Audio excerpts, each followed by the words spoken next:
Here's a clue. In the UK, our animal welfare laws are stringent. Not every person from these islands eats meat, but for those that do, a strict law mandates that animals must be stunned, as in, the animal must not be conscious before its demise. This is done to minimise anxiety and pain. Allow religious slaughter.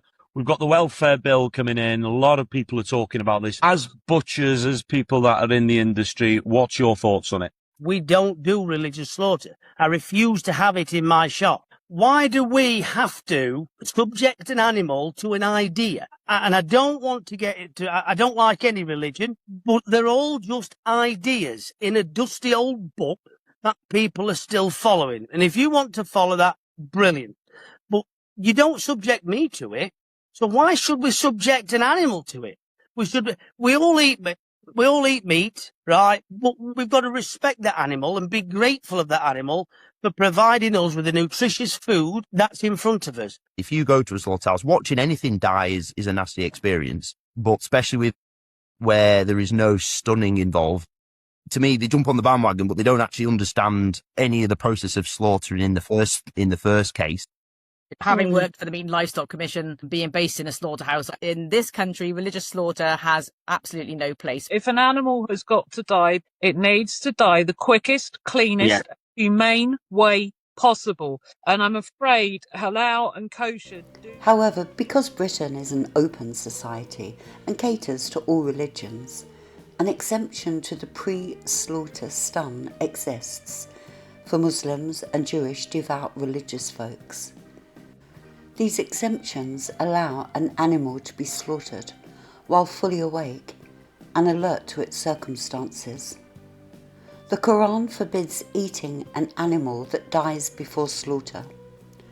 Quite obviously, the reasoning behind that was to teach the Arab Mecca tribes and those that followed their new religion that if you find a dead animal, don't eat it. And that's a very important rule. I think we can all agree. Some newcomers to our shores take swans and ducks from our parks and use non-stunned practice. In 2024, the Food Standards Agency's data shows 30.1 million animals were slaughtered without stunning. In other words, they were fully awake while being held down and having their throats slit. The pain and the panic to the animals, in particular cows, can last up to 2 minutes. This rise in the barbaric practice alarms animal welfare advocates, but reflects the growing demand for halal meat in the UK. As part of my research, I have seen animals slaughtered the halal way that would make a grown man cry. But just as alarming is that we are being force-fed halal meats without giving our consent. Labelling is a flashpoint. Both Muslim and Jewish leaders advocate for clear labels indicating whether meat is stunned or non-stunned. Yet no UK law mandates this, leaving producers to navigate vague supply chains where stunned meat may unknowingly reach Muslim or Jewish consumers and non-stunned may reach the rest of the British population. The UK's halal industry serves a 7% Muslim and Jewish population, which is why it's so surprising that 93% of British people are unknowingly eating something they would not choose to eat. And here's the kicker.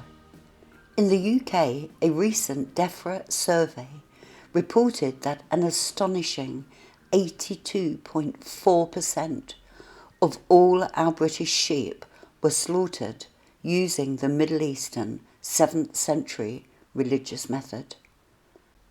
Most of us are eating halal slaughtered meat without even knowing it.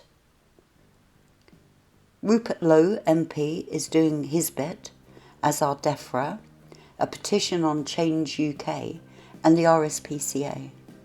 I'll leave the links for the petitions below. They cost nothing to sign, and if you do eat meat, you'll have the peace of mind knowing. Seems to me that not only is the British culture being robbed out at pace, but we're being forced to live under Sharia eating habits that 93% of our population did not vote for. And we don't have to take this. An essential help when shopping is the halalfree.uk website, which you can get up on your phone. Simply pop in the code and it will tell you if that chicken you're about to put in your basket is halal.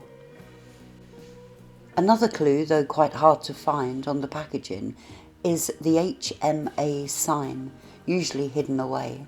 It's telling you the meat product is halal. Lastly, before I go, here's one half of those thuggish Birmingham Chuckle Brothers threatening all Labour MPs who do not do his community's bidding with his butchers. Would that be stunned or non-stunned slaughter, Mr. Afsar? We have understood anything by the forced retirement of Chief Constable Craig Guilford is that the Israeli lobby is real and they have our communities in a chokehold. No MP, no councillor from the Labour Party who claim to represent us is able to speak. They might want to speak, but they're not able to speak because they will be whipped back into line. They will be whipped back into shape. I urge my brothers and sisters to remember something. What is wrong even if everybody's doing it, and what is right even if nobody's doing it. We have too many sheep within our society who claim to be our representatives and our champions of our community. But my message to those sheep, it's time for the butchers to come out. Stay calm, stay safe, and let's chat again soon.